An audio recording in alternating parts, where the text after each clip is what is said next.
ਵੱਡੇ ਜੋ ਬਹੁ ਗਿਣਤੀ ਧਰਮ ਆ ਉਹਦਾ ਸਤਿਕਾਰ ਕਰਨਾ ਚਾਹੀਦਾ, ਛੋਟੇ ਧਰਮਾਂ ਨੂੰ, ਛੋਟੀਆਂ ਘੱਟ ਗਿਣਤੀਆਂ ਨੂੰ। ਇਹ ਕਿਉਂ ਸਵਾਲ ਆ ਜਾਂਦੇ ਆ, ਕੀ ਸਤਿਕਾਰ ਹੋ ਨਹੀਂ ਰਿਹਾ? क्यों सत्कार करा? मैं हिंदू हाँ।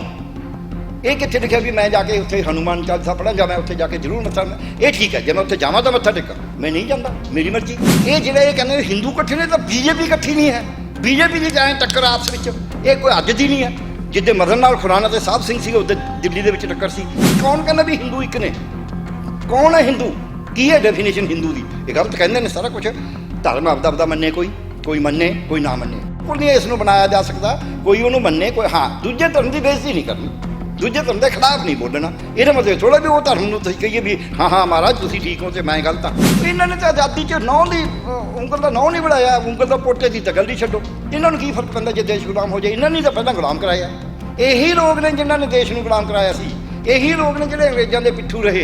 ਇਹੀ ਲੋਕ ਨੇ ਅੱਜ ਚੌੜੇ ਹੋ ਕੇ ਕਹਿੰਦੇ हम भारत माता के बोलते हैं, हम भारत माता को माता मानते हैं, ये उसको अपनी बीवी बनाना चाहते हैं। 25 ਗਊਆਂ ਇੱਥੇ ਬੈਠੇ ਨੇ ਸੜਕ ਦੇ ਉੱਤੇ, ਕੋਈ ਲੰਘੇਗਾ ਤਾਂ ਐਕਸੀਡੈਂਟ ਹੀ ਕਰਾਉਣਗੀਆਂ ਨੇ, ਭੁੱਖੀਆਂ ਬੈਠੀਆਂ ਨੇ, ਪੱਤੇ ਖਾ ਰਹੀਆਂ ਨੇ। RSS ਵਾਲੇ ਸਿੱਖ ਦੂਜੇ ਵੀ ਵਿੱਚ ਨਾਲ ਰਲ ਗਏ ਵੀ ਜੀ ਗੁਰੂ ਨਾਨਕ ਦੇਵ ਜੀ ਬੇਦੀ ਸੀਗੇ, ਗੁਰੂ ਅਮਰਦਾਸ ਜੀ ਸੋਢੀ ਸੀਗੇ, ਰਾਮਦਾਸ ਜੀ ਉਹ ਭੱਲੇ ਸੀਗੇ, ਗੁਰੂ ਅਮਰਦਾਸ ਜੀ, ਰਾਮਦਾਸ ਜੀ ਸੋਢੀ ਸੀਗੇ। ਇਹ ਤਾਂ ਇਹ ਬੇਦੀ ਸੋਢੀ ਭੱਲੇ ਇਹਨਾਂ ਦੇ ਵਿੱਚ ਚੱਕਰਾਂ 'ਚ ਪੈਣ ਲੱਗੇ।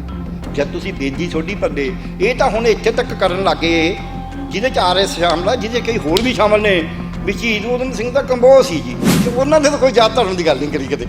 ਤੁਸੀਂ ਜਾਤ ਧਰਮ ਦੇ ਨਾਂ ਦੇ ਉੱਤੇ ਵੰਡੋਗੇ, ਉਹ ਸਿਰਫ ਇੱਕ ਸ਼ੈਤਾਨ ਦੀ। ਪੂਰਾ ਸਮਾਜ ਕਿਵੇਂ ਚੱਲੇਗਾ, ਰਾਜ ਕਿਵੇਂ ਚੱਲੇਗਾ, ਜ਼ੁਲਮ ਦੇ ਖਿਲਾਫ ਲੜਾਈ ਕਿਵੇਂ ਕਰੀਏ? ਗੁਰੂ ਗ੍ਰੰਥ ਸਾਹਿਬ 'ਚ ਦਰਜ ਹੈ, ਉਹ ਕੋਈ ਐਂ ਬਾਹਰੋਂ ਨਹੀਂ ਹੈ। ਸਰ ਸਾਹਿਬ ਕੀ ਲੱਗਦਾ ਕਿ ਪ੍ਰਧਾਨ ਮੰਤਰੀ ਮੋਦੀ ਗਏ, ਬਾਕੀ ਉੱਥੇ ਜਾਣਾ ਚਾਹੀਦਾ ਸੀ ਜਾਂ ਨਹੀਂ ਜਾਣਾ ਚਾਹੀਦਾ? ਪ੍ਰਧਾਨ ਮੰਤਰੀ ਨੇ ਦੇਸ਼ ਦੇ, ਉਹ ਸਾਰੇ ਦੇਸ਼ ਦੇ ਪ੍ਰਧਾਨ ਮੰਤਰੀ ਨੇ, ਤੇ ਜੇ ਉਹ ਇੱਕ ਧਰਮ ਨੂੰ ਐਜ਼ ਪ੍ਰਾਈਮ ਮਿਨਿਸਟਰ ਜਾ ਕੇ ਉਹਦੇ ਪੂਜਨ ਕਰਦੇ ਨੇ, ਆਪਦੇ ਵਿਅਕਤੀਗਤ ਰੂਪ 'ਚ ਜੋ ਕਰਨਾ ਐਜ਼ ਪ੍ਰਧਾਨ ਮੰਤਰੀ ਉਹਨਾਂ ਦਾ ਜਾਣਾ ਦੇਸ਼ ਦੀ ਨਿਰਪੱਖਤਾ ਦੇ, ਧਰਮ ਨਿਰਪੱਖਤਾ ਦੇ ਉੱਤੇ, ਦੇਸ਼ ਦੀਆਂ ਮਿਨੋਰਟੀਜ਼ ਦੇ ਉੱਤੇ, ਈਵਨ ਦੇਸ਼ ਦੇ ਮੈਂ ਕਹਾਂਗਾ ਦਲਿਤਾਂ ਦੇ ਉੱਤੇ, ਆਦੀਵਾਸੀਆਂ ਦੇ ਉੱਤੇ, ਔਰਤਾਂ ਦੇ ਉੱਤੇ।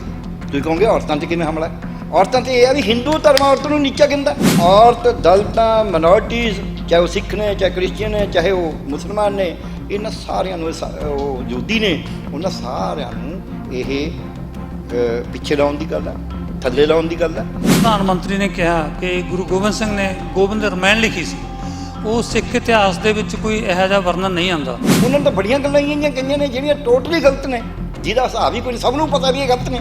ਜਿਹੜੇ ਇਤਿਹਾਸ ਵਾਲੇ ਬੋਲੇ ਉਹਨਾਂ ਨੇ ਆਜ਼ਾਦੀ ਦੇ ਇਤਿਹਾਸ ਤੇ ਕਦੀ ਵੀ ਗੱਲ ਉਹਨਾਂ ਨੇ ਠੀਕ ਨਹੀਂ ਕਹੀ। ਜਿਵੇਂ ਕਹਿੰਦੇ ਕੋਈ ਦੱਸੇ ਕਿ ਪੰਡਿਤ ਨਹਿਰੂ ਕਦੇ ਭਗਤ ਸਿੰਘ ਨੂੰ ਮਿਲਣ ਗਏ ਸੀ, ਉੱਥੇ ਰਿਕਾਰਡਡ ਹੈ। ਬਾਕੀ ਜਿਹੜਾ ਸਿੱਖ ਧਰਮ ਨੂੰ ਤੋੜ ਮਰੋੜ ਕੇ ਪੇਸ਼ ਕਰਨਾ, ਇਹ ਤਾਂ ਰਾਸ਼ਟਰੀ ਸਿੱਖ ਸੰਗਤ ਦਾ ਕੰਮ ਹੈ। RSS ਦਾ ਵੀ ਇਹੀ ਕੰਮ ਹੈ, BJP ਦਾ ਵੀ ਇਹੀ ਕੰਮ ਹੈ। ਇਹਨਾਂ ਨੇ ਤਾਂ ਕਿਤਾਬਾਂ ਛਾਪੀਆਂ ਨੇ ਗਲਤ। ਇਹ ਤਾਂ ਕਹਿੰਦੇ ਨੇ ਵੀ ਇਹ ਜਿਹੜੇ ਗੁਰੂ ਸਾਹਿਬ ਦੇ ਸਾਹਿਬਜ਼ਾਦੇ ਨੇ, ਇਹਨਾਂ ਨੇ ਵੀ ਸਾਡੇ ਵਾਸਤੇ ਸ਼ਹੀਦੀ ਦਿੱਤੀ ਹੈ। ਉਹਨਾਂ ਨੇ ਤਾਂ ਸੁਪਰੀਮ ਕੋਰਟ 'ਚ ਝੂਠਾ ਬਿਆਨ ਦਿੱਤਾ ਕਿ ਜੀ ਗੁਰੂ ਨਾਨਕ ਦੇਵ ਜੀ ਰਾਮ ਜਨਮ ਭੂਮੀ ਦੇ ਦਰਸ਼ਨ ਕਰਨ ਗਏ ਸੀ। ਗੁਰੂ ਨਾਨਕ ਦੇਵ ਜੀ ਦਾ ਕਿਤੇ ਦਰਸ਼ਨ ਕਰਨ ਕਦੇ ਗਏ ਹੀ ਨਹੀਂ। ਡਿਗਰੀ ਕੋਈ ਲਈ ਨਹੀਂ, ਜਾਂ ਤਾਂ ਬੰਦੇ ਨੇ ਕੋਈ ਖੋਜ ਖਾਜ ਕਰੀ ਹੋਵੇ, ਠੀਕ ਹੈ, ਪ੍ਰਾਈਮ ਮਿਨਿਸਟਰ ਨੇ, ਪਰ ਸਵਾਲ ਤਾਂ ਪਤਾ ਤਾਂ ਹੋਣਾ ਚਾਹੀਦਾ ਨਾ, ਜਾਂ ਨਾ ਕਹੋ।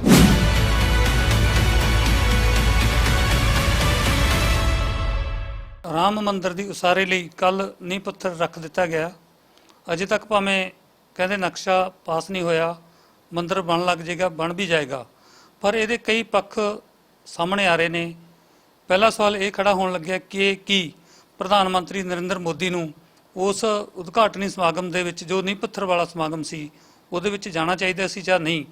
ਜੇ as a man, as a ਮਨੁੱਖ, ਐਜ ਏ ਸ਼ਰਧਾਲੂ ਜਾਂਦੇ ਤਾਂ ਹੋ ਸਕਦਾ ਕਿਸੇ ਨੂੰ ਇਤਰਾਜ਼ ਨਾ ਹੁੰਦਾ। ਐਜ ਏ PM ਗਏ ਤਾਂ ਜ਼ਰੂਰ ਇਤਰਾਜ਼ ਖੜੇ ਹੋਏ ਨੇ। ਦੂਸਰੀ ਗੱਲ ਕਿ ਜੋ ਇੱਕ ਇਤਿਹਾਸ ਬਣ ਜਾਂਦਾ ਕਿਸੇ ਵੀ ਦੇਸ਼ ਦਾ, ਕਿਸੇ ਵੀ ਕੌਮ ਦਾ, ਉਹ ਇਤਿਹਾਸ ਨੂੰ ਬਦਲਣ ਦੀ ਜੇ ਕੋਸ਼ਿਸ਼ ਕੀਤੀ ਜਾਵੇ ਤਾਂ ਉਹ ਇਤਿਹਾਸ ਨਾਲ ਖਿਲਵਾੜ ਹੁੰਦਾ ਹੈ। ਔਰ ਕੀ ਇਸ ਜੋ ਭਗਵਾਂ ਕਰਨ ਦੀ ਜਿਹੜੀ ਲਹਿਰ ਚੱਲ ਰਹੀ ਹੈ ਕੇਂਦਰ ਸਰਕਾਰ ਵੱਲੋਂ, ਜੋ ਇਹ ਨੀਂਹ ਪੱਥਰ ਰੱਖਿਆ ਗਿਆ ਮੰਦਿਰ ਦਾ, ਬਾਕੀ ਉਸ ਲਹਿਰ ਦਾ ਹਿੱਸਾ ਸਾਰੇ ਕਾਸਤੇ ਗੱਲ ਕਰਾਂਗੇ ਡਾਕਟਰ ਪਿਆਰੇ ਲਾਲ ਗਰਗ ਨਾਲ, ਜੋ ਤਰਕਸ਼ੀਲ ਸੋਚ ਦੇ ਮਾਲਕ ਨੇ ਤੇ ਤਰਕ ਨਾਲ ਗੱਲਾਂ ਕਰਦੇ ਨੇ ਤੇ ਚੰਗੇ ਸਮਾਜ ਲਈ ਇਹ ਚਾਹੁੰਦੇ ਨੇ ਕਿ ਵਾਕਈ ਕਿਸੇ ਧਰਮ ਨਾਲ, ਕਿਸੇ ਮਨੁੱਖ ਨਾਲ ਇੱਥੇ ਵਿਤਕਰਾ ਨਾ ਹੋਵੇ ਤੇ ਸਾਰੇ ਧਰਮਾਂ ਦਾ ਬਰਾਬਰ ਦਾ ਸਤਿਕਾਰ ਹੋਵੇ, ਸਾਰੇ ਮਨੁੱਖਾਂ ਦਾ ਵੀ ਸਤਿਕਾਰ ਹੋਵੇ। ਸਾਡਾ ਜੋ ਦੇਸ਼ ਹੈ, ਕਿਹਾ ਜਾਂਦਾ ਕਿ ਧਰਮ ਨਿਰਪੱਖ ਹੈ, ਉਹਦੀ ਜਿਹੜੀ ਨੀਂਹ ਹੈ ਧਰਮ ਨਿਰਪੱਖਤਾ ਵਾਲੀ ਹੀ ਰਹੇ। ਸਾਰੀ ਗੱਲ ਕਰਾਂਗੇ ਡਾਕਟਰ ਗਰਗ ਸਾਹਿਬ ਨਾਲ। ਗਰਗ ਸਾਹਿਬ ਕੀ ਲੱਗਦਾ ਕਿ ਪ੍ਰਧਾਨ ਮੰਤਰੀ ਮੋਦੀ ਗਏ, ਬਾਕੀ ਉੱਥੇ ਜਾਣਾ ਚਾਹੀਦਾ ਸੀ ਜਾਂ ਨਹੀਂ ਜਾਣਾ ਚਾਹੀਦਾ ਸੀ? ਦੇਖੋ, ਸਾਡਾ ਜਿਹੜਾ ਸੰਵਿਧਾਨ ਹੈ ਉਹਦਾ ਬਿਲਕੁਲ ਮੂਲ ਇਹ ਹੈ ਕਿ ਇਹ ਧਰਮ ਨਿਰਪੱਖ ਹੈ, ਇਹ ਕਿਸੇ ਧਰਮ ਨੂੰ ਤਰਜੀਹ ਨਹੀਂ ਦਿੰਦਾ। ਤੇ ਇਹਦੀਆਂ ਸਾਡੇ ਇਤਿਹਾਸ 'ਚ ਉਦਾਹਰਨਾਂ ਵੀ ਨੇ, ਜਿਵੇਂ ਤੁਸੀਂ ਕਿਹਾ ਇਤਿਹਾਸ ਬਦਲੇ ਨਹੀਂ ਜਾ ਸਕਦਾ। Rajinder Prasad ji president of India ਸੀਗੇ, ਉਹ ਸੋਮਨਾਥ ਦੇ ਮੰਦਿਰ ਜਾਣਾ ਚਾਹੁੰਦੇ ਸੀਗੇ, ਤਾਂ ਪੰਡਿਤ ਨਹਿਰੂ ਨੇ ਉਹਨਾਂ ਨੂੰ ਲਿਖਤੀ ਰੂਪ 'ਚ ਕਿਹਾ ਕਿ ਤੁਸੀਂ ਐਜ਼ ਰਜਿੰਦਰ ਪ੍ਰਸਾਦ ਜਾ ਸਕਦੇ ਹੋ, ਐਜ਼ ਪ੍ਰੈਜ਼ੀਡੈਂਟ ਆਫ ਇੰਡੀਆ ਨਹੀਂ ਜਾ ਸਕਦੇ, ਕਿਉਂਕਿ ਪ੍ਰੈਜ਼ੀਡੈਂਟ ਆਫ ਇੰਡੀਆ ਜਿਹੜਾ ਉਹ ਸਾਰਿਆਂ ਦਾ ਰਿਪਰੈਜ਼ੈਂਟੇਟਿਵ ਹੈ, ਉਹ ਇੱਕ ਧਰਮ ਦਾ ਨਹੀਂ ਹੈ। ਸੋ ਇਸ ਕਰਕੇ ਮੋਦੀ ਸਾਹਿਬ ਪ੍ਰਧਾਨ ਮੰਤਰੀ ਨੇ ਦੇਸ਼ ਦੇ, ਉਹ ਸਾਰੇ ਦੇਸ਼ ਦੇ ਪ੍ਰਧਾਨ ਮੰਤਰੀ ਨੇ, ਤੇ ਜੇ ਉਹ ਇੱਕ ਧਰਮ ਨੂੰ ਐਜ਼ ਪ੍ਰਾਈਮ ਮਿਨਿਸਟਰ ਜਾ ਕੇ ਉਹਦਾ ਪੂਜਨ ਕਰਦੇ ਨੇ, ਆਪਦੇ ਵਿਅਕਤੀਗਤ ਰੂਪ 'ਚ ਜੋ ਕਰਨਾ ਕਰਨ, ਐਜ਼ ਪ੍ਰਧਾਨ ਮੰਤਰੀ ਉਹਨਾਂ ਦਾ ਜਾਣਾ ਦੇਸ਼ ਦੀ ਨਿਰਪੱਖਤਾ ਦੇ, ਧਰਮ ਨਿਰਪੱਖਤਾ ਦੇ ਉੱਤੇ, ਦੇਸ਼ ਦੀਆਂ ਮਿਨੋਰਟੀਜ਼ ਦੇ ਉੱਤੇ, ਈਵਨ ਦੇਸ਼ ਦੇ ਮੈਂ ਕਹਾਂਗਾ ਦਲਿਤਾਂ ਦੇ ਉੱਤੇ, ਆਦੀਵਾਸੀਆਂ ਦੇ ਉੱਤੇ, ਔਰਤਾਂ ਦੇ ਉੱਤੇ। ਤੁਸੀਂ ਕਹੋਗੇ ਔਰਤਾਂ 'ਤੇ ਕਿਵੇਂ ਹਮਲਾ? ਔਰਤਾਂ 'ਤੇ ਇਹ ਹੈ ਵੀ ਹਿੰਦੂ ਧਰਮ ਔਰਤ ਨੂੰ ਨੀਚਾ ਗਿਣਦਾ, ਔਰਤ ਨੂੰ ਬਰਾਬਰਤਾ ਨਹੀਂ ਦਿੰਦਾ। ਸੋ ਔਰਤ, ਦਲਿਤਾਂ, ਮਿਨੋਰਟੀਜ਼, ਚਾਹੇ ਉਹ ਸਿੱਖ ਨੇ, ਚਾਹੇ ਕ੍ਰਿਸਚੀਅਨ ਨੇ, ਚਾਹੇ ਉਹ ਮੁਸਲਮਾਨ ਨੇ, ਇਹਨਾਂ ਸਾਰਿਆਂ ਨੂੰ, ਉਹ ਯਹੂਦੀ ਨੇ, ਉਹਨਾਂ ਸਾਰਿਆਂ ਨੂੰ ਇਹ ਪਿੱਛੇ ਲਾਉਣ ਦੀ ਗੱਲ ਹੈ, ਥੱਲੇ ਲਾਉਣ ਦੀ ਗੱਲ ਹੈ, ਤੇ ਪ੍ਰਾਈਮ ਮਿਨਿਸਟਰ ਨੂੰ ਇਹ ਨਹੀਂ ਜਾਣਾ ਚਾਹੀਦਾ ਸੀ, ਗਲਤ ਗਏ ਨੇ। ਜਿਹੜਾ ਪ੍ਰਧਾਨ ਮੰਤਰੀ ਨੇ ਕਿਹਾ ਕਿ ਗੁਰੂ ਗੋਬਿੰਦ ਸਿੰਘ ਨੇ ਗੋਬਿੰਦ ਰਮਾਇਣ ਲਿਖੀ ਸੀ, ਉਹ ਸਿੱਖ ਇਤਿਹਾਸ ਦੇ ਵਿੱਚ ਕੋਈ ਇਹੋ ਜਿਹਾ ਵਰਣਨ ਨਹੀਂ ਆਉਂਦਾ, ਕਿਤੇ ਨਾ ਕਿਤੇ ਇਹ ਵੀ ਕੋਈ ਗਲਤ ਗੱਲ ਕੀਤੀ ਹੈ। ਦੇਖੋ, ਪ੍ਰਧਾਨ ਮੰਤਰੀ ਜੀ ਦਾ ਆਪਾਂ ਕੀ ਕਹਿ ਸਕਦੇ ਹਾਂ, ਆਪਾਂ ਨੂੰ ਪਤਾ ਹੈ ਡਿਗਰੀਆਂ ਬਾਰੇ, ਉਹਨਾਂ ਦੀ ਸਾਰੀ ਗੱਲ ਸਭ ਨੂੰ ਪਤਾ ਹੀ ਹੈ। ਤੇ ਉਹ ਜਿਹੜਾ ਬੰਦਾ ਆਪਣੀ, ਉਹ ਤਾਂ ਜਿੱਥੇ ਮਰਜ਼ੀ ਜੋ ਮਰਜ਼ੀ ਕਹਿ ਦਿੰਦੇ ਨੇ। ਮਾਨਯ ਪ੍ਰਧਾਨ ਮੰਤਰੀ ਨੇ, ਉਹ ਗੱਲਾਂ ਦਾ ਖੱਟਿਆ ਖਾਂਦੇ ਨੇ, ਉਹਨਾਂ ਨੇ ਇਹ ਤਾਂ ਦੇਖਣਾ ਨਹੀਂ ਵੀ ਮੈਂ ਭਾਈ ਇਹ ਗੱਲ ਜੇ ਕਹਿਣਾ ਕੱਲ ਨੂੰ ਗਲਤ ਹੋਵੇ। ਉਹਨਾਂ ਨੇ ਤਾਂ ਬੜੀਆਂ ਗੱਲਾਂ ਇਹੀਆਂ ਕਹੀਆਂ ਨੇ ਜਿਹੜੀਆਂ ਟੋਟਲੀ ਗਲਤ ਨੇ, ਜਿਹਦਾ ਹਿਸਾਬ ਹੀ ਕੋਈ ਨਹੀਂ, ਸਭ ਨੂੰ ਪਤਾ ਵੀ ਇਹ ਗਲਤ ਨੇ। ਮੈਂ 15 ਲੱਖ ਦੀ ਗੱਲ ਨਹੀਂ ਕਰਾਂਗਾ, ਮੈਂ ਇਹ ਨਹੀਂ ਕਰਾਂਗਾ ਵੀ ਉਹਨਾਂ ਨੇ ਰਫਾਲ ਤੇ ਕੀ ਕਿਹਾ। ਮੈਂ ਕਹਿੰਦਾ ਜਿਹੜਾ ਇਤਿਹਾਸ ਬਾਰੇ ਉਹ ਬੋਲੇ, ਕਿਉਂਕਿ ਇਤਿਹਾਸ ਦੀ ਗੱਲ ਹੈ, ਜਿਹੜੇ ਇਤਿਹਾਸ ਬਾਰੇ ਬੋਲੇ, ਉਹਨਾਂ ਨੇ ਆਜ਼ਾਦੀ ਦੇ ਇਤਿਹਾਸ ਤੇ ਕਦੀ ਵੀ ਗੱਲ ਉਹਨਾਂ ਨੇ ਠੀਕ ਨਹੀਂ ਕਹੀ। ਜਿਵੇਂ ਕਹਿੰਦੇ ਕੋਈ ਦੱਸੇ ਕਿ ਪੰਡਿਤ ਨਹਿਰੂ ਕਦੇ ਭਗਤ ਸਿੰਘ ਨੂੰ ਮਿਲਣ ਗਏ ਸੀ, ਉੱਥੇ ਰਿਕਾਰਡਡ ਹੈ। ਸੋ ਆਮ ਜਨਤਾ ਨੂੰ, ਕਿਉਂਕਿ ਜਨਤਾ ਨੂੰ ਵੀ ਵਿਚਾਰੀ ਨੂੰ ਇਤਿਹਾਸ ਤਾਂ ਕਾਂਗਰਸੀਆਂ ਨੇ ਵੀ ਨਹੀਂ ਪੜ੍ਹਾਇਆ ਆਜ਼ਾਦੀ ਦਾ, ਉਹ ਵੀ ਮਹਾਤਮਾ ਗਾਂਧੀ ਦੇ ਅਲਦਲੀ ਘੁਮਾਉਂਦੇ ਰਹੇ। ਜੇ ਇਤਿਹਾਸ ਪੜ੍ਹਾਇਆ ਹੁੰਦਾ ਸ਼ਾਇਦ ਲੋਕ ਸਵਾਲ ਕਰ ਦਿੰਦੇ। ਬਾਕੀ ਜਿਹੜਾ ਸਿੱਖ ਧਰਮ ਨੂੰ ਤੋੜ ਮਰੋੜ ਕੇ ਪੇਸ਼ ਕਰਨਾ, ਇਹ ਤਾਂ ਰਾਸ਼ਟਰੀ ਸਿੱਖ ਸੰਗਤ ਦਾ ਕੰਮ ਹੈ, RSS ਦਾ ਵੀ ਇਹੀ ਕੰਮ ਹੈ, BJP ਦੇ ਵੀ ਇਹੀ ਕੰਮ ਹੈ। ਇਹਨਾਂ ਨੇ ਤਾਂ ਕਿਤਾਬਾਂ ਛਾਪੀਆਂ ਨੇ ਗਲਤ। ਇਹ ਤਾਂ ਕਹਿੰਦੇ ਨੇ ਵੀ ਇਹ ਜਿਹੜੇ ਗੁਰੂ ਸਾਹਿਬ ਦੇ ਸਾਹਿਬਜ਼ਾਦੇ ਨੇ, ਇਹਨਾਂ ਨੇ ਵੀ ਸਾਡੇ ਵਾਸਤੇ ਸ਼ਹੀਦੀ ਦਿੱਤੀ ਹੈ। ਮੈਨੂੰ ਕੋਈ ਦੱਸੇ ਵੀ ਜਿਹੜੇ 6 ਤੇ 9 ਸਾਲ ਦੇ ਨੀਹਾਂ ਚਿਣੇ ਗਏ, ਉਹ ਕਿਹੜੇ ਹਿੰਦੂ ਵਾਸਤੇ ਸ਼ਹੀਦੀ ਸੀ? ਉਹ ਇੱਕ ਜ਼ੁਲਮ ਦੇ ਖਿਲਾਫ ਸ਼ਹੀਦੀ ਸੀ, ਉਹ ਆਪਦੇ ਧਰਮ ਨੂੰ ਬਚਾਉਣ ਦੀ ਸ਼ਹੀਦੀ ਸੀ। ਉਹਨਾਂ ਨੂੰ ਕਹਿੰਦੇ ਸੀ ਵੀ ਤੁਸੀਂ ਧਰਮ ਇਹ ਮੁਸਲਮਾਨ ਬਣ ਜਾਓ। ਚਮਕੌਰ ਸਾਹਿਬ ਦੇ ਵਿੱਚ ਅਜੀਤ ਤੇ ਜੁਝਾਰ ਦੀ ਸ਼ਹੀਦੀ, ਉਹ ਕੌਣ ਕਹਿੰਦਾ ਵੀ ਉਹ ਸ਼ਹੀਦੀ ਜਿਹੜੀ ਕਿਸੇ ਧਰਮ ਵਾਸਤੇ ਸੀ, ਉਹ ਜ਼ੁਲਮ ਦੇ ਖਿਲਾਫ ਸ਼ਹੀਦੀ ਸੀ। ਉੱਥੇ ਮੁਸਲਮਾਨਾਂ ਦੇ ਖਿਲਾਫ ਹਾਲਾਂਕਿ ਲੜਾਈ ਸੀ, ਪਰ ਗਨੀ ਖਾਨ ਤੇ ਨਬੀ ਖਾਨ ਨੇ ਉਹਨਾਂ ਨੂੰ ਉੱਚ ਦਾ ਪੀਰ ਵੀ ਬਣਾਇਆ ਸੀ। ਸੋ ਇਹੀ ਜਿਹੀਆਂ ਗੱਲਾਂ ਨਹੀਂ ਹੈਗੀਆਂ, ਇਹ ਬਿਲਕੁਲ ਇਤਿਹਾਸ ਨੂੰ ਤੋੜ ਕੇ ਪੇਸ਼ ਕਰ ਰਹੇ ਨੇ। ਇਹ ਤਾਂ ਇਹ ਕਹਿੰਦੇ ਨੇ ਵੀ ਗੁਰੂ ਨਾਨਕ ਦੇਵ ਜੀ, ਜਿਹੜੇ ਕੱਲ੍ਹ ਉਹ RSS ਦੇ ਬੰਦੇ, ਰਾਸ਼ਟਰੀ ਸਿੱਖ ਸੰਘ ਦੇ ਬੰਦੇ ਉੱਤੇ ਬੈਠੇ ਵੀ ਸੀ ਮੰਚ 'ਤੇ, ਉਹਨਾਂ ਨੇ ਤਾਂ ਸੁਪਰੀਮ ਕੋਰਟ 'ਚ ਝੂਠਾ ਬਿਆਨ ਦਿੱਤਾ ਕਿ ਜੀ ਗੁਰੂ ਨਾਨਕ ਦੇਵ ਜੀ ਰਾਮ ਜਨਮ ਭੂਮੀ ਦੇ ਦਰਸ਼ਨ ਕਰਨ ਗਏ ਸੀ। ਗੁਰੂ ਨਾਨਕ ਦੇਵ ਜੀ ਤਾਂ ਕਿਤੇ ਦਰਸ਼ਨ ਕਰਨ ਕਦੇ ਗਏ ਹੀ ਨਹੀਂ, ਉਹ ਤਾਂ ਜਾ ਕੇ ਚਰਚਾ ਕਰਦੇ ਸੀ। ਹੁਣ ਜਦ ਤੁਸੀਂ ਜਾਓਗੇ ਤਾਂ ਤੁਹਾਨੂੰ ਸਾਹਮਣੇ ਦਿਖੂਗਾ ਤਾਂ ਸਹੀ, ਪਰ ਦਰਸ਼ਨ ਕਰਨਾ ਹੋਰ ਚੀਜ਼ ਹੈ। ਇਹ ਠੀਕ ਹੈ, ਕੋਈ ਨਰਾਦਰ ਨਹੀਂ ਕਰਦੇ ਸੀ ਕਿਸੇ ਜਗ੍ਹਾ ਦਾ। ਉਂਝ ਜੇ ਕੋਈ ਕਹੇ ਤਾਂ ਨਰਾਦਰ ਦੀ ਵੀ ਕੋਈ ਹੱਦ ਨਹੀਂ ਸੀ। ਜੇ ਹਰਿਦੁਆਰ 'ਚ ਜਾ ਕੇ ਗੁਰੂ ਸਾਹਿਬ ਪਾਣੀ ਉਲਟ ਪਾਸੇ ਖੜ ਕੇ ਦੇਣ ਲੱਗ ਜਾਂਦੇ ਨੇ, ਜੇ ਕੁਰਕਸ਼ੇਤਰ ਜਾ ਕੇ ਮੀਟ ਰਿੰਨਣ ਲੱਗ ਜਾਂਦੇ ਨੇ, ਜੇ ਉੱਥੇ ਜਾ ਕੇ ਮੱਕੇ ਦੇ ਵਿੱਚ ਪੈਰ ਉੱਧਰ ਕਰਕੇ ਪੈ ਜਾਂਦੇ ਨੇ, ਹਾਲਾਂਕਿ ਉਹ ਨਰਾਦਰ ਨਹੀਂ ਕਰਦੇ ਸੀ, ਉਹ ਸਧਾਰਨ ਸੀਗਾ ਵੀ ਠੀਕ ਹੈ ਜੀ ਮੈਂ ਤਾਂ ਸਧਾਰਨ ਬੰਦਾ, ਮੈਂ ਸਧਾਰਨ ਗੱਲਾਂ ਕਰਦੀਆਂ ਨੇ, ਤੁਸੀਂ ਵੱਡੇ ਵਿਦਵਾਨ ਹੋ ਤੇ ਠੀਕ ਹੈ ਤੁਹਾਡੀ ਮਰਜ਼ੀ। ਸੋ ਇਹ ਜਿਹੜਾ ਹੈ ਇਹਨਾਂ ਦਾ ਇਹ ਕਹਿਣਾ ਵੀ ਇਹਨਾਂ ਨੇ ਆਹ ਲਿਖਿਆ ਸੀ ਜੀ, ਇਹਨਾਂ ਨੇ ਐਂ ਕਰਿਆ ਸੀ, ਇਹਨਾਂ ਨੇ ਗੋਬਿੰਦ ਰਮਾਇਣ ਲਿਖੀ ਜੀ, ਕਿ ਇਹੋ ਜਿਹੀਆਂ ਗੱਲਾਂ ਕਰਕੇ ਇਤਿਹਾਸ ਨੂੰ ਇਹ ਬਦਲਣਾ ਚਾਹੁੰਦੇ ਨੇ। ਇਤਿਹਾਸ ਐਂ ਬਦਲਿਆ ਨਹੀਂ ਜਾਂਦਾ ਹੁੰਦਾ। ਕੋਸ਼ਿਸ਼ਾਂ ਬੜੀਆਂ ਕਰੀਆਂ ਨੇ ਲੋਕਾਂ ਨੇ, ਬੜੇ ਇੱਥੇ ਆਏ ਨੇ ਜਿਨ੍ਹਾਂ ਨੇ ਪੂਰੀ ਜ਼ੋਰ ਲਾਇਆ। ਮੈਂ 2-3 ਗੱਲਾਂ ਇਹਦੇ 'ਚ ਉਦਾਹਰਨ ਦਊਂਗਾ ਵੀ ਇਹ ਕੀ ਹੈ, ਮੋਦੀ ਸਾਹਿਬ ਨੂੰ ਇਹ ਸਮਝਣਾ ਚਾਹੀਦਾ। ਇੱਥੇ ਇੱਕ ਕਾਰੂ ਪਾਤਸ਼ਾਹ ਹੋਇਆ, ਉਹਨੇ ਲੋਕਾਂ ਤੋਂ ਪੈਸੇ ਖੋਹੇ ਸੀ, ਉਹ ਵੀ ਖਾਲੀ ਹੱਥ ਗਿਆ। ਇੱਥੇ ਕੰਸ ਹੋਇਆ, ਕੰਸ ਨੇ ਹਨੇਰੀ ਲਿਆਤੀ ਸੀ, ਉਹ ਵੀ ਖਤਮ ਹੋਇਆ। ਤੇ ਇੱਥੇ ਫਿਰ ਹਰਨਾਕਸ਼ ਹੋਇਆ, ਤੇ ਹਰਨਾਕਸ਼ ਨੇ ਧਰੂਆਂ ਨੂੰ ਖਤਮ ਕਰਨ ਦੀ ਕੋਸ਼ਿਸ਼ ਕਰੀ ਸੀ, ਉਹ ਧਰੂ ਖਤਮ ਨਹੀਂ ਹੋਏ, ਉਹ ਆਵਾਜ਼ ਫਿਰ ਵੀ ਉੱਠਦੀ ਰਹੀ, ਹਰਨਾਕਸ਼ ਖਤਮ ਹੋ ਗਿਆ। ਸੋ ਇਹ ਜਿਹੜਾ ਇਹਨਾਂ ਦਾ ਇਹ ਹੈ ਵੀ ਅਸੀਂ ਵਿਰੋਧ ਦੀ ਆਵਾਜ਼ ਖਤਮ ਕਰ ਦਾਂਗੇ, ਅਸੀਂ ਮਿਨੋਰਟੀਜ਼ ਨੂੰ ਦਬਾ ਕੇ ਰੱਖ ਲਾਂਗੇ, ਅਸੀਂ ਔਰਤਾਂ ਨੂੰ ਦਬਾ ਦਾਂਗੇ, ਅਸੀਂ ਦਲਿਤਾਂ ਨੂੰ ਮਨੂ ਸਿਮਰਤੀ ਨਾਲ ਰਾਜ ਕਰ ਲਾਂਗੇ। ਉਹ ਜਿਹੜਾ ਤਰੀਕਾ ਹੈ, ਇੱਕ ਤਾਂ ਉਹ ਸੋਚ ਹੀ ਅੱਜ ਸਮਾਂ ਵਿਹਾ ਚੁੱਕੀ, ਉਹ ਨਿਕਲ ਚੁੱਕੀ, ਕੋਈ ਜ਼ਮਾਨਾ ਹੋਊਗਾ। ਅੱਜ ਉਹ ਸੋਚ ਨਹੀਂ ਕੰਮ ਕਰਦੀ। ਵੈਸੇ ਤਾਂ ਇਹਨਾਂ ਦੇ ਇਤਿਹਾਸ ਦੇ ਵਿੱਚ ਹੀ ਸੋਮਨਾਥ ਦੇ ਮੰਦਿਰ ਤੇ ਕੀ ਹੋਇਆ ਸੀ, ਜਿਹੜਾ ਬਾਬਰ ਸੀ ਉਹਦੇ ਕੋਲ ਕਿੰਨੀ ਕੁ ਸੈਨਾ ਸੀ, ਉਹਨੇ ਆ ਕੇ ਐਂ ਠਾਠ ਦਿੱਲੀ ਤੱਕ ਉਹ ਮਤਲਬ ਉਹ ਚੱਲਦਾ ਰਿਹਾ। ਹੁਣ ਜਿਹੜਾ ਤੁਸੀਂ ਕਹਿੰਦੇ ਹੋ, ਇਹਨਾਂ ਨੇ ਇਹ ਕਹਿਤਾ ਸੀ ਵੀ ਉੱਥੇ ਨਾਲੰਦਾ ਤੱਕ ਚਲਾ ਗਿਆ ਸੀ ਬਾਬਰ। ਜੋ ਤੁਸੀਂ ਕਿਉਂਕਿ ਇਤਿਹਾਸ ਦਾ ਗਿਆਨ ਤਾਂ ਹੈ ਨਹੀਂ, ਹੈ ਡਿਗਰੀ ਕੋਈ ਲਈ ਨਹੀਂ, ਜਾਓ ਤਾਂ ਬੰਦੇ ਨੇ ਕੋਈ ਖੋਜ ਖਾਜ ਕਰੀ ਹੋਵੇ, ਠੀਕ ਹੈ, ਪ੍ਰਾਈਮ ਮਿਨਿਸਟਰ ਨੇ, ਪਰ ਸਵਾਲ ਤਾਂ ਪਤਾ ਤਾਂ ਹੋਣਾ ਚਾਹੀਦਾ ਨਾ, ਜਾਂ ਨਾ ਕਹੋ। ਇੱਕ ਹੁਣ ਜਿਹੜੀ ਚਰਚਾ ਚੱਲ ਪਈ, ਉਹ ਕਹਿਣ ਲੱਗੇ ਜਦੋਂ ਸਵਾਲ ਖੜੇ ਹੋ ਰਹੇ ਨੇ, ਚਾਹੇ ਪ੍ਰਧਾਨ ਮੰਤਰੀ ਤੇ ਹੋਣ, ਚਾਹੇ ਉੱਥੋਂ ਦੇ ਪ੍ਰਬੰਧਕਾਂ ਤੇ ਹੋਣ, ਕਿ ਵੱਡੇ ਜੋ ਬਹੁ ਗਿਣਤੀ ਧਰਮ ਆ ਉਹਦਾ ਸਤਿਕਾਰ ਕਰਨਾ ਚਾਹੀਦਾ ਛੋਟੇ ਧਰਮਾਂ ਨੂੰ, ਛੋਟੀਆਂ ਘੱਟ ਗਿਣਤੀਆਂ ਨੂੰ। ਇਹ ਕਿਉਂ ਸਵਾਲ ਆ ਜਾਂਦੇ ਆ, ਕੀ ਸਤਿਕਾਰ ਹੋ ਨਹੀਂ ਰਿਹਾ? ਨਾ ਮੈਂ ਤਾਂ ਉਲਟੀ ਗੱਲ ਕਹਿਣਾ, ਕਿਉਂ ਸਤਿਕਾਰ ਕਰਾਂ? ਮੈਂ ਹਿੰਦੂ ਹਾਂ। ਇਹ ਕਿੱਥੇ ਲਿਖਿਆ ਵੀ ਮੈਂ ਜਾ ਕੇ ਉੱਥੇ ਹਨੂੰਮਾਨ ਚਾਲੀਸਾ ਪੜ੍ਹਾਂ, ਜਾਂ ਮੈਂ ਉੱਥੇ ਜਾ ਕੇ ਜ਼ਰੂਰ ਮੱਥਾ? ਇਹ ਠੀਕ ਹੈ, ਜੇ ਮੈਂ ਉੱਥੇ ਜਾਵਾਂ ਤਾਂ ਮੱਥਾ ਟੇਕਾਂ, ਮੈਂ ਨਹੀਂ ਜਾਂਦਾ, ਮੇਰੀ ਮਰਜ਼ੀ। ਮੈਂ ਜਾਣਾ, ਮੇਰੀ ਮਰਜ਼ੀ। ਜੇ ਜਾਣਾ ਤਾਂ ਮੈਂ ਉੱਥੇ ਪੈਸੇ ਚੜਾਵਾਂ ਨਾ ਚੜਾਵਾਂ, ਕੋਈ ਮੈਨੂੰ ਕੌਣ ਹੈ ਕਹਿਣ ਵਾਲਾ ਵੀ ਤੂੰ ਇੱਥੇ ਇੰਨੇ ਪੈਸੇ ਚੜਾ। ਤੁਹਾਡਾ ਮਤਲਬ ਧਰਮ ਦੇ ਜਿੱਦਾਂ ਮਾਮਲਾ ਹੋਣਾ ਚਾਹੀਦਾ, ਇਹਨੂੰ ਪਬਲਿਕਲੀ ਸਮਾਜ ਦਾ ਨਹੀਂ ਬਣਾਉਣਾ ਚਾਹੀਦਾ। ਬਿਲਕੁਲ ਨਹੀਂ ਇਸ ਨੂੰ ਬਣਾਇਆ ਜਾ ਸਕਦਾ, ਕੋਈ ਉਹਨੂੰ ਮੰਨੇ, ਕੋਈ ਹਾਂ ਦੂਜੇ ਧਰਮ ਦੀ ਬੇਇੱਜ਼ਤੀ ਨਹੀਂ ਕਰਨੀ, ਦੂਜੇ ਧਰਮ ਦੇ ਖਿਲਾਫ ਨਹੀਂ ਬੋਲਣਾ। ਇਹਦਾ ਮਤਲਬ ਥੋੜਾ ਵੀ ਉਹ ਧਰਮ ਨੂੰ ਤੁਸੀਂ ਕਹੀਏ ਵੀ ਹਾਂ ਮਹਾਰਾਜ ਤੁਸੀਂ ਠੀਕ ਹੋ ਤੇ ਮੈਂ ਗਲਤ ਹਾਂ, ਇਹੋ ਜਿਹਾ ਕੋਈ ਚੱਕਰ ਨਹੀਂ ਹੈ। ਦੂਜੇ ਧਰਮ ਦੀ ਬੇਇੱਜ਼ਤੀ ਨਹੀਂ ਕਰਨੀ, ਦੂਜੇ ਧਰਮ 'ਚ ਦਖਲਅੰਦਾਜ਼ੀ ਨਹੀਂ ਕਰਨੀ। ਰਾਜ ਧਰਮ ਦੇ ਵਿੱਚ ਦਖਲਅੰਦਾਜ਼ੀ ਨਹੀਂ ਕਰੇਗਾ। ਇੱਥੇ ਰਾਜ ਧਰਮ ਨੂੰ ਸੰਰਕਸ਼ਣ ਦੇ ਰਿਹਾ, ਜਦ ਰਾਜ ਧਰਮ ਨੂੰ ਸੰਰਕਸ਼ਣ ਦੇਣ ਲੱਗ ਜੇ ਤੇ ਫਿਰ ਤਾਂ ਬਹੁਤ ਵੱਡਾ, ਜੇ ਕਾਬੇ 'ਚੋਂ ਕੁਫਰ ਨਿਕਲਣ ਲੱਗ ਜੇ ਨਾ, ਜੋ ਮੋਦੀ ਸਾਹਿਬ ਨੇ ਕਿਹਾ ਹੈ ਰਮਾਇਣ, ਇਹ ਗੋਬਿੰਦ ਰਮਾਇਣ ਬਾਰੇ, ਜੇ ਕਾਬੇ 'ਚ ਕੁਫਰ ਨਿਕਲੇਗਾ ਫਿਰ ਬਚ ਨਹੀਂ ਸਕਦਾ ਸਮਾਜ। ਸੋ ਇਸ ਕਰਕੇ ਕਾਬੇ ਤੋਂ ਕੁਫਰ ਨਿਕਲਣ ਦੇ ਬਰਾਬਰ ਹੈ, ਇਹ ਨਹੀਂ ਹੋਣਾ ਚਾਹੀਦਾ।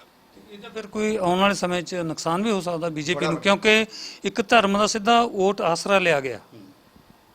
ਦੇਖੋ ਬੀਜੇਪੀ ਨੂੰ ਪੋਲੀਟੀਕਲੀ ਇਹਦਾ ਕੋਈ ਬਹੁਤਾ ਨੁਕਸਾਨ ਨਹੀਂ ਹੋਣਾ, ਦੇਸ਼ ਨੂੰ ਬਹੁਤ ਵੱਡਾ ਨੁਕਸਾਨ ਹੈ।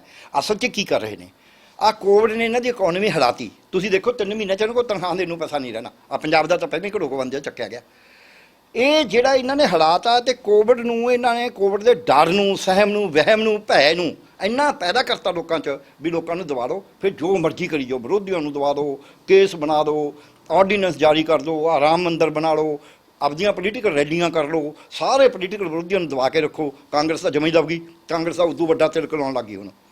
ਸੋ ਉਹਦੇ 'ਚ ਮੈਂ ਕਾਂਗਰਸ ਬਾਰੇ ਇੱਕ ਗੱਲ ਕਹਿਣੀ ਚਾਹਾਂਗਾ।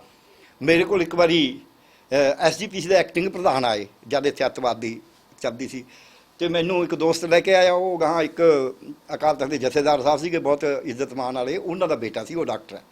ਉਹ ਮੈਨੂੰ ਕਹਿਣ ਲੱਗੇ ਵੀ ਕੀ ਕਰਿਆ ਜਾ ਸਕਦਾ? ਮੈਂ ਜੀ ਤੁਸੀਂ ਕੁਝ ਨਹੀਂ ਕਰ ਸਕਦੇ। ਕਹਿੰਦੇ ਕਿਉਂ? ਮੈਂ ਕਿਹਾ ਤੁਸੀਂ ਤਾਂ ਮੁਕਾਬਲਾ ਕਰਦੇ ਹੋ ਉਹਨਾਂ ਦਾ, ਇਹ ਕਹਿ ਕੇ ਵੀ ਅਸੀਂ ਵੀ ਇੰਨੇ ਹਿੰਦੂਆਂ ਨੂੰ ਮਾਰ ਦਾਂਗੇ। ਅਤੇ ਇਸ ਗੱਲ ਦੇ ਵਿੱਚ ਉਹ ਤੁਹਾਡੇ ਨਾਲ ਜ਼ਿਆਦਾ ਤਕੜੇ ਨੇ। ਜੇ ਤੁਸੀਂ ਕਹੋ ਨਾ ਭਾਈ ਸਾਡਾ ਧਰਮ ਤਾਂ ਸਭ ਨੂੰ ਅਵਲ ਲੋ ਇੱਕ ਨੂਰ ਪਾਇਆ, ਕਹਿੰਦਾ ਮੋਦੀ ਸਾਹਿਬ ਨੂੰ ਇਹ ਸ਼ਬਦ ਤਾਂ ਯਾਦ ਨਹੀਂ ਆਇਆ। ਮੋਦੀ ਸਾਹਿਬ ਨੇ ਬਹੁਤ ਕੁਝ ਬੋਲਿਆ ਹੈ, ਅਵਲ ਲੋ ਇੱਕ ਨੂਰ ਪਾਇਆ, ਕੁਦਰਤ ਕੇ ਸਭ ਬੰਦੇ ਇੱਕ ਨੂਰ ਤੇ ਸਭ ਜਗ ਉਪਜਾ, ਕੌਣ ਭਲੇ ਕੋ ਮੰਦੇ, ਇਹ ਤਾਂ ਕਿਹਾ ਨਹੀਂ। ਇਹ ਤਾਂ ਕਬੀਰ ਸਾਹਿਬ ਦਾ ਸ਼ਬਦ ਉਹ ਕਹਿਣਾ ਭੁੱਲ ਗਏ ਕਿ ਤੁਮ ਕਤ ਬ੍ਰਾਹਮਣ ਹਮ ਕਤ ਸੂਦ, ਹਮ ਕਤ ਲੋਹੂ ਤੁਮ ਕਤ ਦੂਧ, ਜੋ ਤੂੰ ਬ੍ਰਾਹਮਣ ਬ੍ਰਹਮਣੀ ਜਾਇਆ ਤੋ ਆਣ ਬਾਤ ਕਾਹੇ ਨਹੀਂ ਆਇਆ। ਇਹ ਤਾਂ ਕਹਿਣਾ ਭੁੱਲ ਗਏ। ਹਰ ਕਾ ਸੰਤ ਮਰੇ ਹੜੰਬੇ ਸਗਲੀ ਸੈਨ ਤਰਾਈ। ਸੋ ਉਹ ਇਹ ਤਾਂ ਕਹਿਣਾ ਭੁੱਲ ਗਏ। ਪਰ ਇਹ ਵੀ ਹੋ ਸਕਦਾ ਹੈ ਕਿਉਂਕਿ ਬੀਜੇਪੀ ਦੀ ਇੱਕ ਪਲਾਨ ਸੀ, ਪਿਛਲੇ ਜਦੋਂ ਰਥ ਯਾਤਰਾ ਸ਼ੁਰੂ ਕੀਤੀ LK ਅਡਵਾਨੀ ਨੇ, ਇੱਕ ਪਲਾਨ ਸੀ ਕਿ ਧਰਮ ਦੀਆਂ ਵੋਟਾਂ, ਇੱਕ ਹਿੰਦੂ ਧਰਮ ਦੀਆਂ ਵੋਟਾਂ ਖਿੱਚਣੀਆਂ ਕਿਵੇਂ ਨੇ, ਬਕਾਇਦਾ ਪਲਾਨ ਨਾਲ ਇੱਕ ਯਾਤਰਾ ਕੱਢੀ ਗਈ, ਉਹਦਾ ਫਾਇਦਾ ਮਿਲਿਆ, ਬੀਜੇਪੀ ਸੱਤਾ 'ਚ ਆ ਗਈ। ਨਹੀਂ ਕੋਈ ਉਮੀਦ ਹੈ ਨਹੀਂ ਸੀ। ਹੋ ਸਕਦਾ ਇਸ ਪੱਤੇ ਨੂੰ ਆਉਣ ਵਾਲੇ ਹੋਰ ਸਾਲਾਂ ਲਈ ਵਰਤਦੇ ਹੋਣ ਸਿਆਸਤ ਵਾਸਤੇ। ਬਿਲਕੁਲ ਸਾਨੂੰ ਵਰਤ ਰਹੇ ਨੇ, ਇਹ 'ਚ ਕੋਈ ਸ਼ੱਕ ਹੀ ਨਹੀਂ ਹੈ। ਹਰ ਹਿੰਦੂ ਘਰ ਦੇ ਵਿੱਚ ਕੋਈ ਆਰਤੀ ਕਰਦਾ, ਕੋਈ ਪੂਜਾ ਕਰਦਾ, ਕੋਈ ਦੀਵਾਲੀ ਦੁਸਹਿਰੇ ਦੀ ਪੂਜਾ ਕਰਦਾ, ਚਾਹੇ ਉਹ ਇਹਨਾਂ ਦੇ ਨਾਲ ਨਾ ਵੀ ਹੋਵੇ ਤਾਂ ਵੀ ਕਰਦਾ। ਹੁਣ ਉਹ ਹੌਲੀ ਹੌਲੀ ਇਹਨਾਂ ਦੇ ਨਾਲ ਜੁੜੀ ਜਾ ਰਿਹਾ, ਇਹ ਸੱਚ ਹੈ, ਇਹ 'ਚ ਕੋਈ ਦੋ ਰਾਏ ਨਹੀਂ। ਮੈਂ ਇਹਨੂੰ ਹੋਰ ਗੱਲ ਕਰਦਾ, ਇਹਨਾਂ ਨੂੰ ਵਕਤੀ ਤੌਰ 'ਤੇ ਫਾਇਦਾ ਹੋ ਸਕਦਾ ਹੈ, ਵਕਤੀ, ਪਰ ਕਿਉਂ ਨਹੀਂ ਫਾਇਦਾ ਹੋਏਗਾ? ਇਕਨੋਮੀ ਡੁੱਬ ਰਹੀ ਹੈ, ਕਹਿੰਦਾ ਪੇਟ ਨਾ ਪਈਆਂ ਰੋਟੀਆਂ ਤੇ ਸਭੇ ਗੱਲਾਂ ਖੋਟੀਆਂ ਹੈ। ਅਤੇ ਉਹ ਕਬੀਰ ਸਾਹਿਬ ਨੇ ਆਖਿਆ, ਉਹਨਾਂ ਨੇ ਕਿਹਾ, ਗੁਰੂ ਗ੍ਰੰਥ ਸਾਹਿਬ ਦੇ ਵਿੱਚ ਦਰਜ ਹੈ, ਭੁੱਖੇ ਭਗਤ ਨ ਕੀਜੇ ਜੇ ਮਾਲਿਆ ਆਪਣੀ ਲੀਜੇ ਹੋ ਮੰਗੋ ਸੰਤਨ ਰੇਨਾ ਮੈਂ ਨਾ ਹੀ ਕਿਸੇ ਕਾ ਦੇਣਾ। ਸੋ ਜਦ ਲੋਕਾਂ ਨੂੰ ਰੋਟੀ ਨਹੀਂ ਮਿਲੇਗੀ, ਲੋਕ ਭੁੱਖੇ ਮਰਨਗੇ। ਆ ਜਿਹੜੇ ਮਜ਼ਦੂਰਾਂ ਦਾ ਜੋ ਹਾਲ ਹੋਇਆ, ਸੋ ਉਹ ਇਹਨਾਂ ਨੂੰ ਨੈਗੇਟਿਵ ਵੀ ਜਾ ਸਕਦਾ, ਕਿਉਂਕਿ ਅਰਥਚਾਰੇ ਤੋਂ ਬਗੈਰ ਅੱਜ ਤੱਕ ਦੁਨੀਆ ਦੇ ਵਿੱਚ ਅਰਥਚਾਰਾ ਸੰਭਾਲੇ ਤੋਂ ਬਗੈਰ ਕਦੇ ਰਾਜ ਨਹੀਂ ਚੱਲਦੇ। ਇਹਨਾਂ ਤੋਂ ਅਰਥਚਾਰਾ ਸੰਭਲਦਾ ਨਹੀਂ। ਇਹ ਅਰਥਚਾਰੇ ਦਾ ਭੱਠਾ ਬਿਠਾ ਰਹੇ ਨੇ, ਜਿਹੜਾ ਮਾੜਾ ਮੋਟਾ ਹੋ ਸਕਦਾ ਉਹ ਵੀ ਨਹੀਂ ਕਰ ਰਹੇ।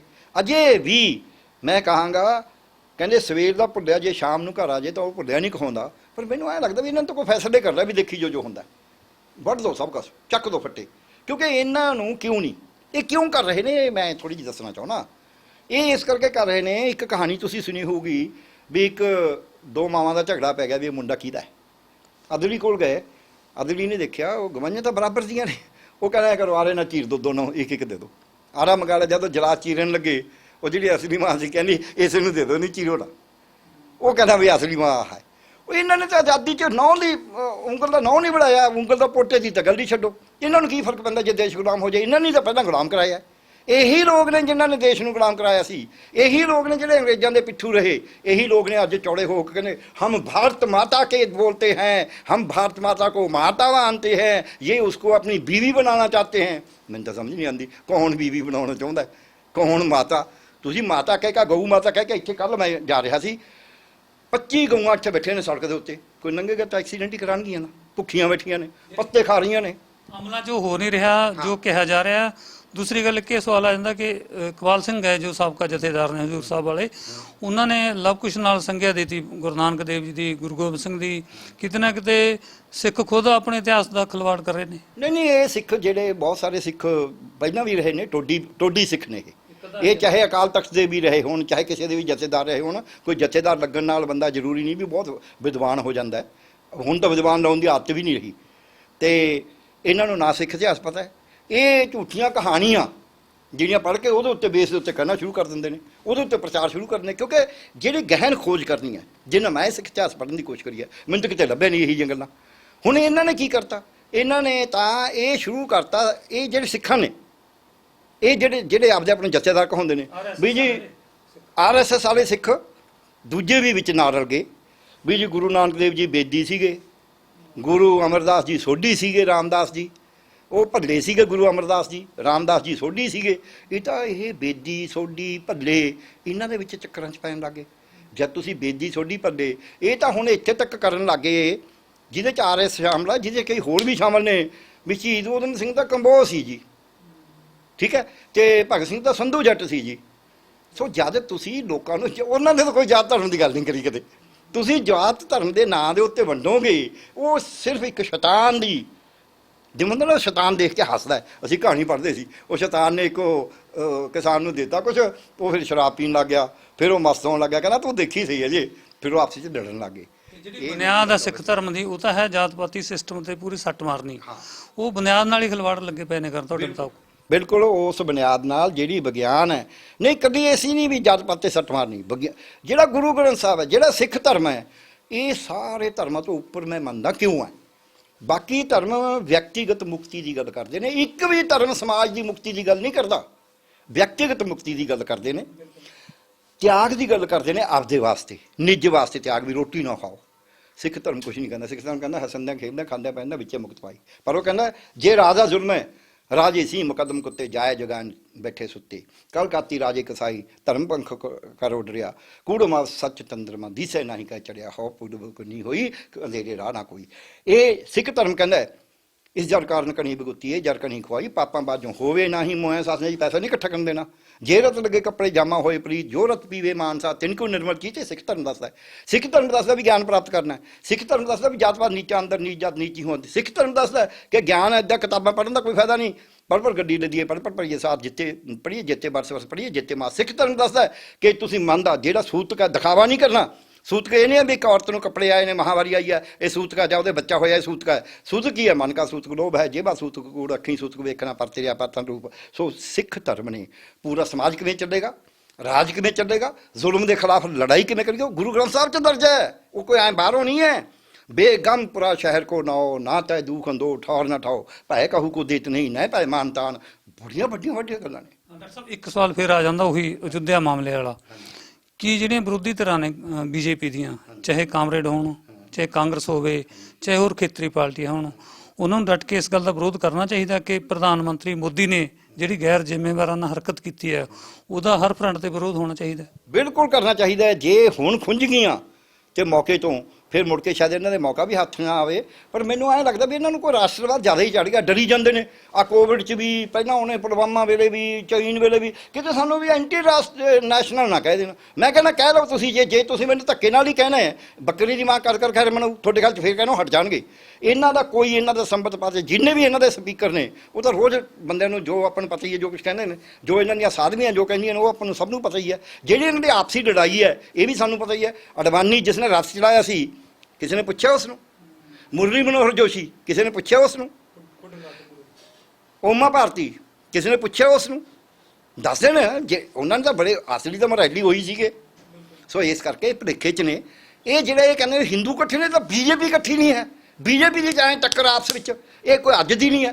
ਜਿੱਦੇ ਮਦਨ ਲਾਲ ਖੁਰਾਨਾ ਤੇ ਸਾਹਿਬ ਸਿੰਘ ਸੀਗੇ ਉੱਧਰ ਦਿੱਲੀ ਦੇ ਵਿੱਚ ਟੱਕਰ ਸੀ, ਇੱਥੇ ਧੂਮਲ ਦੀ ਤੇ ਸ਼ਾਂਤਾ ਕੁਮਾਰ ਦੀ ਟੱਕਰ ਰਹੀ ਹੈ ਹਿਮਾਚਲ 'ਚ, ਉੱਥੇ ਸਕਲੇਚੇ ਦੀ ਟੱਕਰ ਰਹੀ ਹੈ, ਉੱਥੇ ਜਿਹੜੇ ਮੱਧ ਪ੍ਰਦੇਸ਼ 'ਚ ਟੱਕਰ ਰਹੀ ਹੈ, ਰਾਜਸਥਾਨ 'ਚ ਭੈਰਵ ਸਿੰਘ ਸਖਾਵਤ ਦੀ ਤੇ ਵਸੁੰਧਰਾ ਦੀ ਟੱਕਰ ਰਹੀ ਹੈ। ਇਹਨਾਂ ਦੀ ਟੱਕਰ ਤਾਂ ਹਮੇਸ਼ਾ ਰਹਿੰਦੀ ਹੈ। ਇਹ ਕੌਣ ਕਹਿੰਦਾ ਵੀ ਹਿੰਦੂ ਇੱਕ ਨੇ? ਕੌਣ ਹੈ ਹਿੰਦੂ? ਕੀ ਹੈ ਡੈਫੀਨੇਸ਼ਨ ਹਿੰਦੂ ਦੀ? ਇਹ ਗਲਤ ਕਹਿੰਦੇ ਨੇ ਸਾਰਾ ਕੁਛ। ਧਰਮ ਆਪਦਾ ਮੰਨੇ, ਕੋਈ ਮੰਨੇ ਕੋਈ ਨਾ ਮੰਨੇ, ਪਰ ਜਿੱਥੋਂ ਤੱਕ ਦੇਸ਼ ਹੈ, ਦੇਸ਼ ਦਾ ਪ੍ਰਧਾਨ ਮੰਤਰੀ, ਦੇਸ਼ ਦਾ ਚੀਫ ਜਸਟਿਸ ਜਾਂ ਦੇਸ਼ ਦਾ ਕੋਈ ਹੋਰ ਅਧਿਕਾਰੀਗਣ ਦੇ ਤੌਰ ਤੇ ਕਿਸੇ ਧਰਮ ਨੂੰ ਸੰਰਕਸ਼ਣ ਨਹੀਂ ਦੇਗਾ। ਨੰਬਰ 1 ਜਿਹੜੀ ਸਾਡੇ ਸੰਵਿਧਾਨ ਦੀ ਭਾਵਨਾਵਾਂ ਨੇ ਉਹਦੇ ਵੀ ਉਲਟਾ ਹੈ ਮੈਨੂੰ ਲੱਗਦਾ। ਬਿਲਕੁਲ ਸੰਵਿਧਾਨ ਦੀਆਂ ਭਾਵਨਾਵਾਂ ਦੀ ਉਲਟੀ ਨਹੀਂ, ਸੰਵਿਧਾਨ ਦੇ ਵਿੱਚ ਲਿਖੇ ਦੇ ਵੀ ਉਲਟਾ। ਅਸੀਂ ਕਹਿੰਦੇ ਹਾਂ it is against the spirit and the letter. Letter ਦਾ ਮਤਲਬ ਜੋ ਲਿਖਿਆ, ਸਪਿਰਿਟ ਦਾ ਮਤਲਬ ਜੋ ਭਾਵਨਾ ਤੁਸੀਂ ਕਹੀ ਹੈ, ਇਹ ਦੋਨਾਂ ਦੇ ਉਲਟਾ। ਲਿਖਿਆ ਵੀ ਇਹੀ ਹੈ ਵੀ ਇਹਦੇ ਨਹੀਂ ਹੋਏਗਾ। ਸੋ ਇਹ ਲੈਟਰ ਐਂਡ ਸਪਿਰਿਟ ਦੇ ਉਲਟਾ। ਜਿਹੜਾ ਪ੍ਰਧਾਨ ਮੰਤਰੀ ਸੰਵਿਧਾਨ ਜਿਹਦੀ ਸਹੁੰ ਖਾਂਦਾ ਹੈ, ਜਿਹਦੇ ਸਹਾਰੇ ਜਿੱਤ ਕੇ ਆਉਂਦਾ ਹੈ, ਜੇ ਉਹਦੀ ਲੈਟਰ ਐਂਡ ਸਪਿਰਿਟ ਦੇ ਉਲਟ ਕਰਦਾ ਹੈ, ਫਿਰ ਕਾਬੇ 'ਚ ਕੁਫਰ ਨਿਕਲਣ ਦੀ ਗੱਲ ਹੀ ਹੈ। ਠੀਕ ਹੈ, ਧੰਨਵਾਦ। ਸੋ ਇਹ ਸਨ ਡਾਕਟਰ ਪਿਆਰੇ ਲਾਲ ਗਰਗ, ਜਿਨ੍ਹਾਂ ਨੇ ਸਪਸ਼ਟ ਕਿਹਾ ਕਿ ਪ੍ਰਧਾਨ ਮੰਤਰੀ ਨਰਿੰਦਰ ਮੋਦੀ ਕੱਲ੍ਹ ਜੋ ਨੀਂਹ ਪੱਥਰ ਰੱਖਣਗੇ ਰਾਮ ਮੰਦਰ ਦਾ, ਉਹ ਬਿਲਕੁਲ ਗਲਤ ਹੈ। ਸਾਡੇ ਸੰਵਿਧਾਨ ਦੇ ਜੋ ਭਾਵਨਾਵਾਂ ਨੇ ਉਹਦੇ ਵੀ ਉਲਟ ਹੈ। ਔਰ ਇਹਦੇ ਜਿਹੜੇ ਸਵਾਲਾਂ ਦੇ ਜਵਾਬ ਨੇ ਇਹ ਲਗਾਤਾਰ ਚੱਲਦੇ ਰਹਿਣਗੇ ਤੇ ਕਿਸੇ ਨਾ ਕਿਸੇ ਦਿਨ ਬੀਜੇਪੀ ਨੂੰ ਇੱਕ ਕਟਹਿਰੇ 'ਚ ਜ਼ਰੂਰ ਖੜਾ ਕਰਨਾ ਪਊਗਾ, ਕਿਉਂਕਿ ਉਸ ਪਾਰਟੀ ਵੱਲੋਂ ਇੱਕ ਬਣਾਇਆ ਜਿਹੜਾ ਪ੍ਰਧਾਨ ਮੰਤਰੀ ਉਸ ਥਾਂ ਤੇ ਗਿਆ। ਚਾਹੀਦਾ ਇਹ ਸੀ ਕਿ ਪ੍ਰਧਾਨ ਮੰਤਰੀ ਬੇਸ਼ੱਕ ਨਿੱਜੀ ਤੌਰ ਤੇ ਜ਼ਰੂਰ ਜਾ ਸਕਦੇ ਸੀ, ਜਿਸ ਤਰ੍ਹਾਂ ਹੋਰ ਆਮ ਲੋਕ ਉੱਥੇ ਮੱਥਾ ਟੇਕਦੇ ਆ, ਮੱਥਾ ਟੇਕ ਕੇ ਆ ਸਕਦੇ ਸੀ, ਪਰ ਜਿਸ ਤਰ੍ਹਾਂ ਉਦਘਾਟਨ ਕਰਨ ਗਏ ਐਦਾਂ ਲੱਗਿਆ ਕਿ ਸਰਕਾਰ ਦਾ ਫੰਕਸ਼ਨ ਹੁੰਦਾ, ਉਹ ਬਿਲਕੁਲ ਗਲਤ ਹੈ। ਔਰ ਇਹਦਾ ਜਿਹੜਾ ਮੈਸੇਜ ਆ ਧਾਰਮਿਕ ਘੱਟ ਗਿਣਤੀਆਂ ਦੇ ਨੂੰ ਦਬਾਉਣ ਦੀ ਇੱਕ ਜੋ ਕਾਰਵਾਈ ਲਗਾਤਾਰ ਚੱਲ ਰਹੀ ਆ, ਉਹਦਾ ਇੱਕ ਪਾਰਟ ਹੈ। ਦੇਖਦੇ ਹਾਂ ਇਹਦਾ ਵਿਰੋਧ ਵਾਕਈ ਸਿਆਸੀ ਪਾਰਟੀਆਂ ਜੋ ਬੀਜੇਪੀ ਵਿਰੋਧੀ ਨੇ ਉਹ ਕਰਨਗੀਆਂ ਜਾਂ ਫਿਰ ਦਾਬੂ ਹੋ ਕੇ ਚੱਲਣਗੀਆਂ। ਕਿਤੇ ਨਾ ਕਿਤੇ ਇਹਦਾ ਨੁਕਸਾਨ ਤਾਂ ਜ਼ਰੂਰ ਹੋਏਗਾ ਸਾਡੀਆਂ ਕੌਮਾਂ ਨੂੰ, ਸਾਡੀਆਂ ਘੱਟ ਗਿਣਤੀਆਂ ਨੂੰ, ਸਾਡੇ ਦਲਿਤ ਭਾਈਚਾਰੇ ਨੂੰ। ਕੈਮਰਾਮੈਨ ਕੁਲਜਿੰਦਰ ਸੂਦ ਦੇ ਨਾਲ ਦਰਸ਼ਨ ਸਿੰਘ ਕੋਕਾ।